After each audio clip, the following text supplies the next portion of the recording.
네, 비핵화 연말 시한은 다가오는데 북미 관계는 여전히 안개 속입니다. 트럼프 미국 대통령이 무력 사용 가능성을 언급하자 북한도 하루 만에 되받아쳤고 지금 발언 수위도 조금씩 올라가고 있는데요. 북미 간에 다시 등장한 로켓맨, 늑다리 표현들 이거 어떻게 봐야 될지 이분과 자세히 이야기 나눠보겠습니다. 홍현익 세종연구소 외교전략연구실장 연결돼 있습니다. 자, 박사님 나와 계시죠? 네, 안녕하십니까? 예, 안녕하세요. 자, 발단은 나토 정상회의가 열린 영국 런던 트럼프 대통령의 입에서 시작이 된 겁니다. 필요하면 무력을 쓸 수도 있다. 뉘앙스는 다르지만 뭐 로켓맨 이런 단어도 또 나왔는데 자, 이게 돌발 발언일까요? 아니면 계획적으로 트럼프 대통령이 한 말일까요?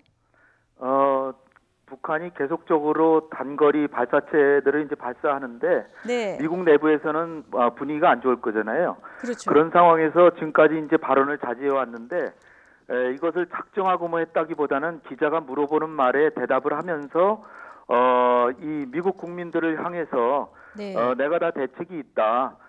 그리고 북한에 대해서도 무력 사용을 할 수 있는 가능성을 계속 갖고 있으니까 국민들 걱정하지 마세요.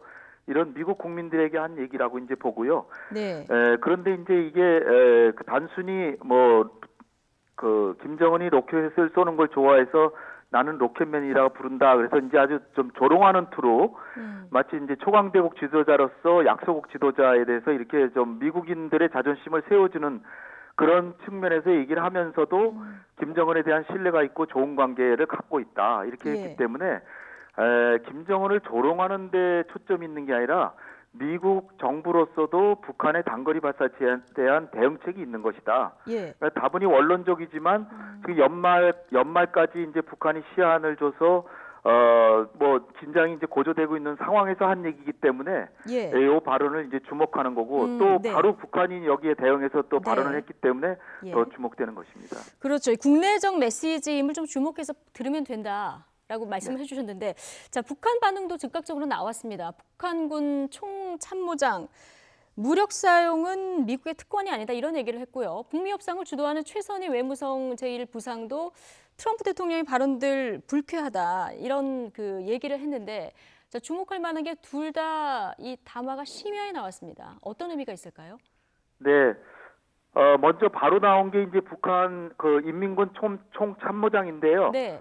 이 사람은 이제 한국으로 치면 합참의장이지만 사실은 인민무력부장보다 더 높은 지위에 있다라고 이제 실권이 있어서요. 네. 이 사람이 이제 포병 사령관 출신이기 때문에 이 김정은에 대해서 조롱하는 말투에 대해서 또 북한에 대해서 무력 사용 가능성을 이제 또 1년 이상 만에 처음으로 얘기했기 때문에 네. 여기 대해서 적어도 말로써 대응한 거죠. 근데 이제 그 내용 자체는 이 사람이 군인이기 때문에 미국이 북한을 상대로 무력을 사용한다면 우리는 역시 임의의 수준에서 이제 추상적으로 더 불안함을 더 가중시키려고 임의의 수준에서 신속한 상응 행동을 가할 것이다.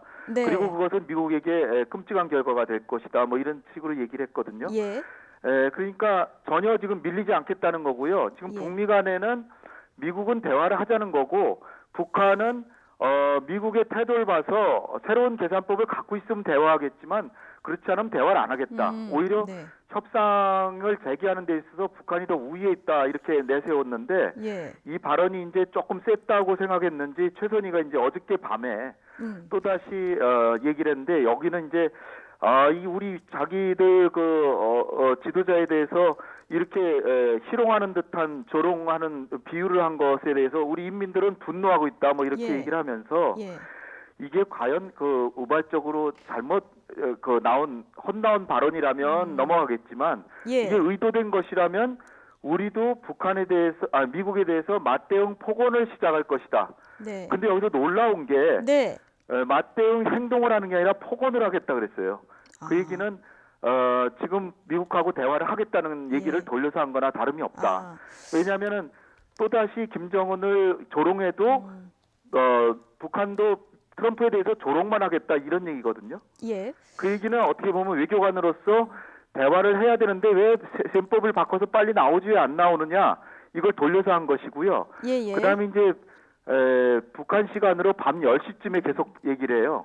그리고 이게 북한 내부 주민들은 전혀 모르는 그 내용으로 그러니까 노동신문이나 조선중앙 TV 같은 데는 방영을 안 하고 오로지 조선중앙통신이라고는 이제 통신사 통해서만 나오는데 이건 외국에서만 듣는 거예요. 워싱턴에서 직접 들어라 이런 의도가 있다 이렇게 보시는 거군요. 그렇죠. 중요한 예. 것은 북한 주민들에게는 북미 관계는 아직까지 지도자 간의 신뢰가 계속되고 협상이 될지 모르니까 아직까지는 돌아오지 못할 선으로 미국하고 적대적으로 가겠다는 그런 뉴스를 전혀 안 주는 거죠. 그러니까 예. 북한의 입장은 지금 대화를 기다리고 있는 쪽에 오히려 더 강한 방점이 있다.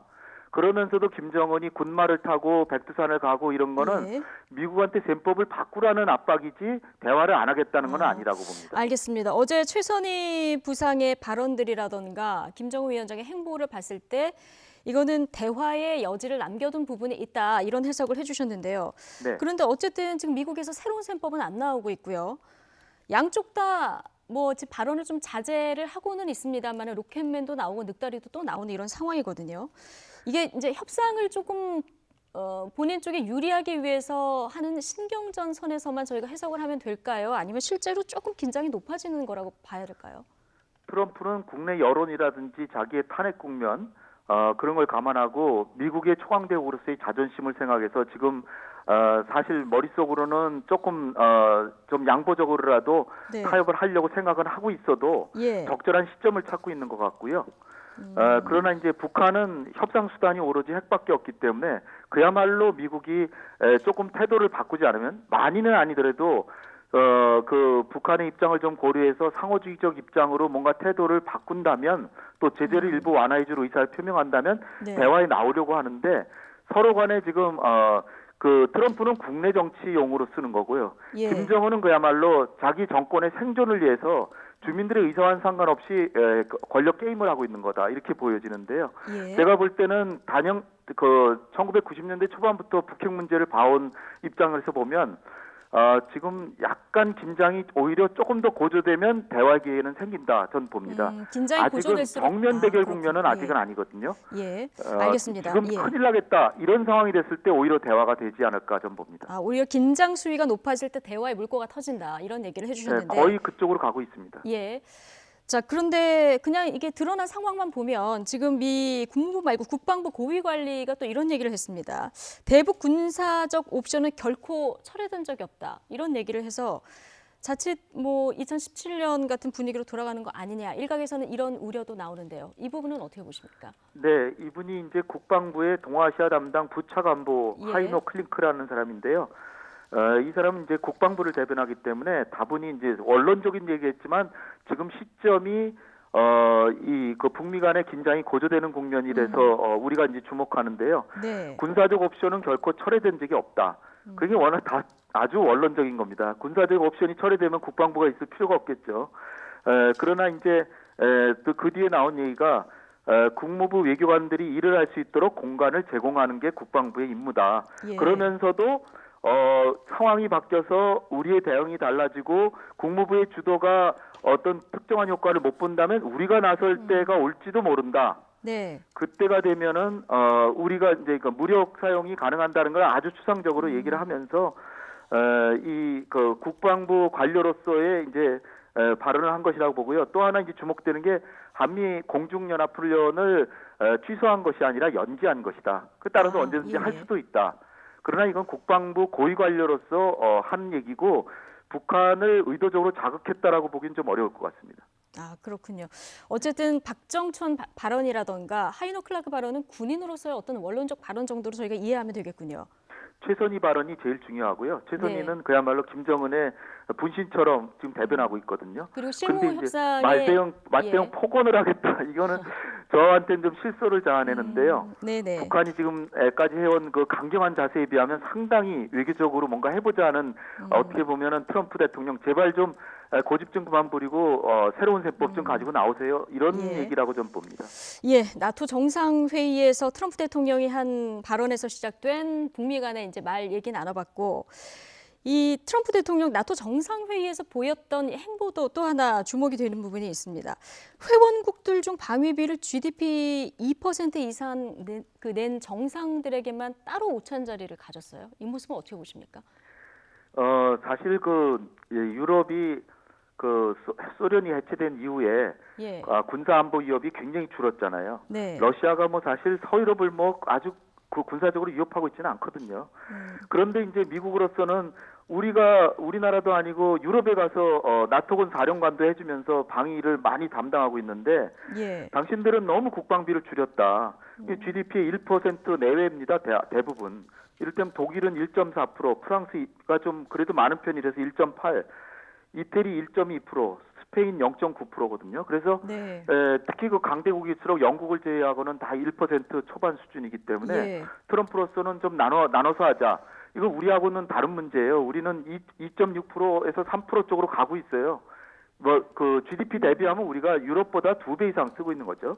예. 그런데 그래서 이제 미국의 국가 예산도 줄이고 경제적으로 내가 성과를 냈다는 걸 과시하기 위해서 GDP 2% 이상 되는 영국이라든지 폴란드, 예. 그리스 같은 몇 개국만 모아서 이제 점심 대접을 내가 하겠다 이랬는데 네. 정치적인 행동이고요. 예. 근데 2024년까지 2%로 지금 다 올리자고 약속을 해서 가고 있거든요. 2024년입니다. 근데 트럼프는 여기서 2%가 아니라 4%로 올려라.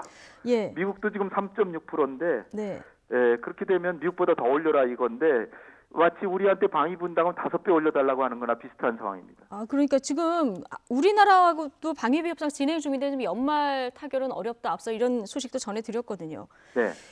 연말 타결은 어려울 것 같고요. 예. 연말까지 꼭 타결할 필요가 없습니다. 우리가 타결할 초조해 필요는 하면은 없고요. 예. 많이 올려줘야 되고요. 예. 어느 선에서 절충하는 게 좋다고 보세요? 일단은 연말을 넘기어서 초조한 모습 보이지 말고 원칙대로 하자. 그리고 이 방위비 분담금은 물가 상승률만 반영하게 돼 있거든요. 예. 근데 우리나라 물가가 굉장히 안정돼 있거든요. 오히려 네. 더 지금 동결 정도가 돼야 되는 거예요. 네. 그러니까 연말을 넘기더라도 자꾸 언론에서 연말 넘기면 어떡하냐 이렇게 하면은 오히려 우리 협상력이 낮아지니까 제가 볼 때는 타결이 안 되더라도 합리적으로 해결하자. 그 대신에 네. 저는 좀 획기적으로 미국이 그렇게 28,500명으로 방위비가 많이 든다고 이렇게 생각되면 네. 우리 대한민국이 북한보다 국방비를 10배 이상 쓴 지가 거의 10년이 됐는데 네. 우리가 재래식 군사력에 있어서는 많이 북한에 대한 억지력을 더 보강할 테니까 예. 주한미군의 일부는 좀 가도 우리가 받아들일 용의가 있다.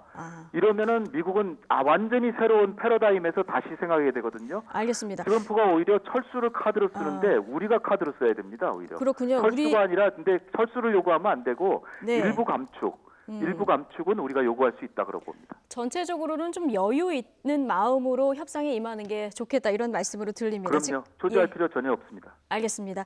여기까지 듣겠습니다. 홍현익 세종연구소 외교전략연구실장과 함께했습니다. 고맙습니다. 감사합니다.